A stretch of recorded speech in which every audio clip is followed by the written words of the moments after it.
Chapter 25, Passover. Amon was still trying to figure out how to warn Jesus about Judas as Jesus dressed and sat again at the table.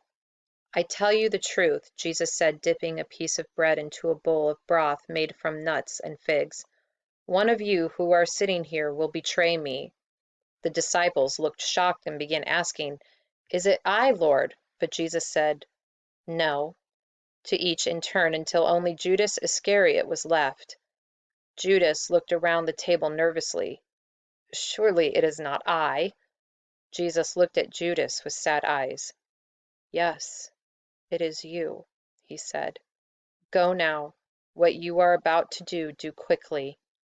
Judas sputtered and fumed for a moment, then stopped, as if transformed somehow. Quickly, quietly, and with a stony look on his face, he got up from the table, pushed past Amon, who still sat at the top of the stairs, and was gone. Amon was stunned that Jesus knew of the betrayal. Looking back to the table, he saw Jesus close his eyes as if in pain.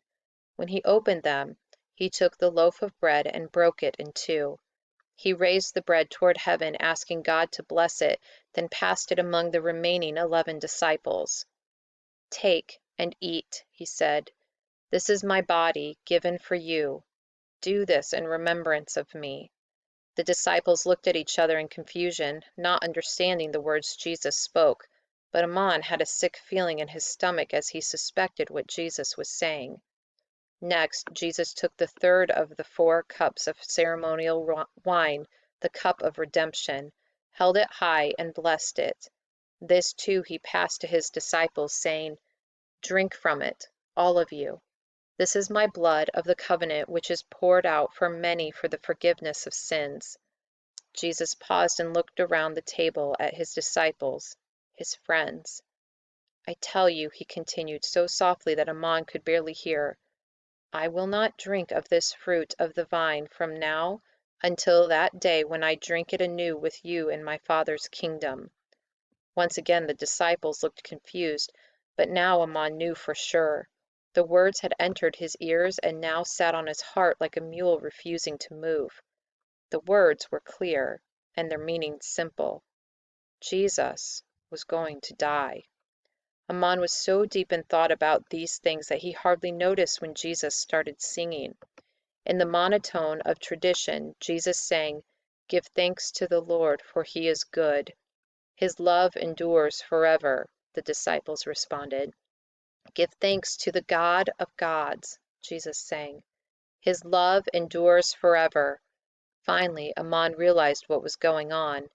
It was the singing of the hymns, the end of a traditional Passover meal. "Give thanks to the Lord of Lords." This time Amon joined in. "His love endures forever." Jesus heard the higher voice join those of the other men. He looked at Amon and smiled even as he sang. "To him alone does great wonders. His love endures forever." Amon stood to his feet now, swept up in the emotion of the moment, especially since now he knew what lay in Jesus' future. Each cycle of the hymn grew louder and louder, and Jesus sang his way through the Hallel from the Torah. It was not just the singing of a hymn, but praise and worship to God Almighty. And then, on the last line, Jesus paused for a moment. In a voice soft in its reverence, he sang, "Give thanks to the God of heaven."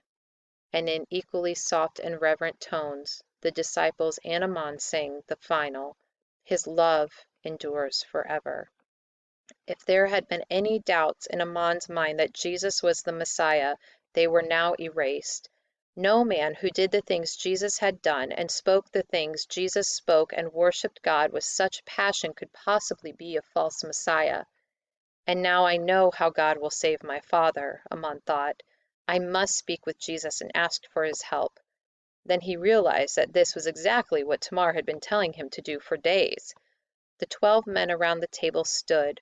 Amon scampered down the stairs before them, waiting for Jesus to come down. Each of the disciples thanked Tabitha, and Bartholomew gave her a long hug. He said something to her which Amon couldn't hear, and he saw his mother nod her head, barely holding back tears. "Amon, thank you for allowing us into your home," Bartholomew said. "We are going now across the Kidron to Gethsemane, to the garden there. Jesus wants to pray." Amon nodded, disappointed that the night was not over. He thought that perhaps he could speak to Jesus before he left, but when he saw the look on the Messiah's face, he knew not to bother him. Perhaps in the morning, he thought. But no, that would leave little time to save Amon's father. "I'd better follow them tonight," he decided, "and speak to Jesus when he is done praying." "Mother, I must follow Jesus," Amon said to Tabitha. "I know," she replied. Amon scrunched up his face in confusion, but then continued, "We are going to Gethsemane, to the garden there. Would you send Tamar and Benjamin over when they get back?" Tabitha smiled. "Of course," she said. "I would feel better if they were with you." With that, Amon ran from the house and caught up with the disciples, following them at a discreet distance.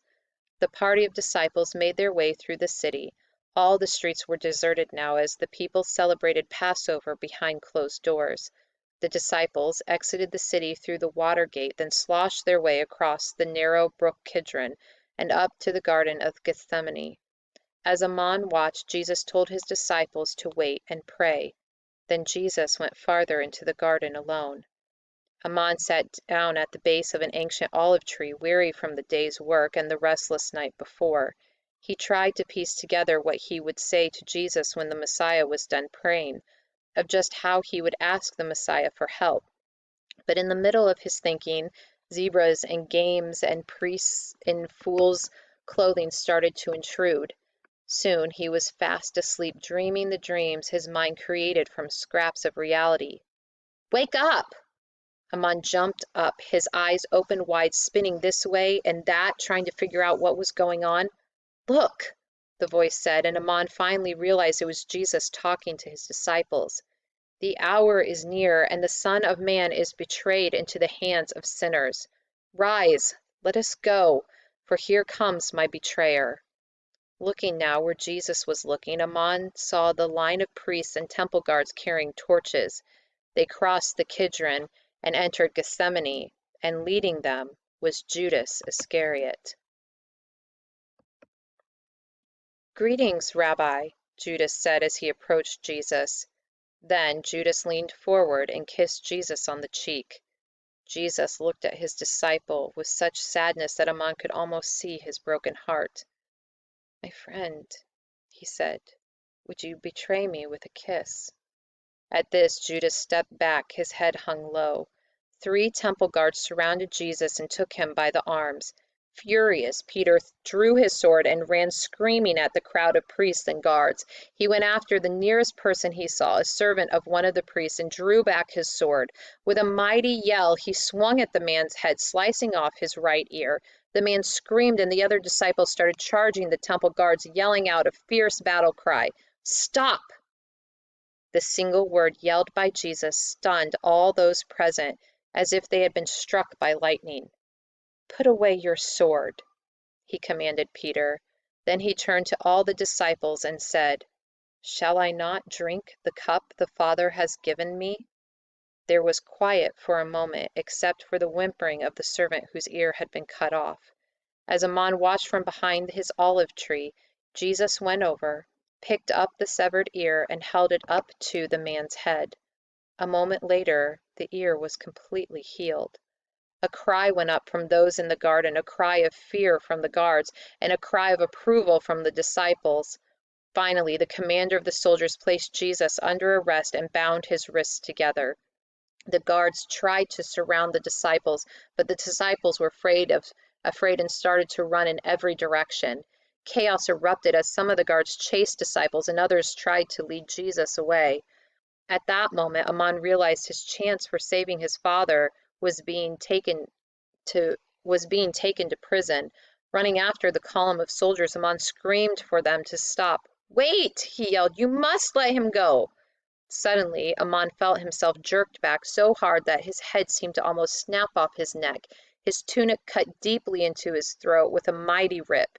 "So, another Jesus follower," a bulky temple guard said, holding Amon up by the back of the tunic. Amon was choking, only half able to breathe as his own tunic strangled him. He kicked and squirmed, but that only made the cloth tear more, burning his neck even as it strangled him. "Caiaphas will want to know about you," the guard said, and Amon could tell that the man was enjoying this. The guard lifted Amon's feet completely off the ground, and Amon was sure he'd soon choke to death. But a moment later his tunic ripped completely in half, dropping him to the ground. Without hesitation, Amon ran for the cover of trees, wearing only his sandals. The old guard cursed and made a pretense of searching for the boy, but soon gave up. Amon watched from his hiding place as the guard walked back to join the others, leaving the garden, carrying Amon's tunic with him. The night air was cold against his skin, and he began to shiver. A short time later, Benjamin and Tamar walked up the garden path. Benjamin was carrying a torch, and he jumped when he heard a "Psst" from the bushes. "Who is there?" Benjamin shouted. "Who is that?" "It is me," the voice said from the bushes. "Amon." "Amon?" Benjamin said in surprise. "What are you doing in there? Why don't you come out?" "No!" Amon yelled, and it surprised his two friends. "Tamar, turn the other way!" Tamar was searching the bushes with her eyes, and Benjamin held the torch closer.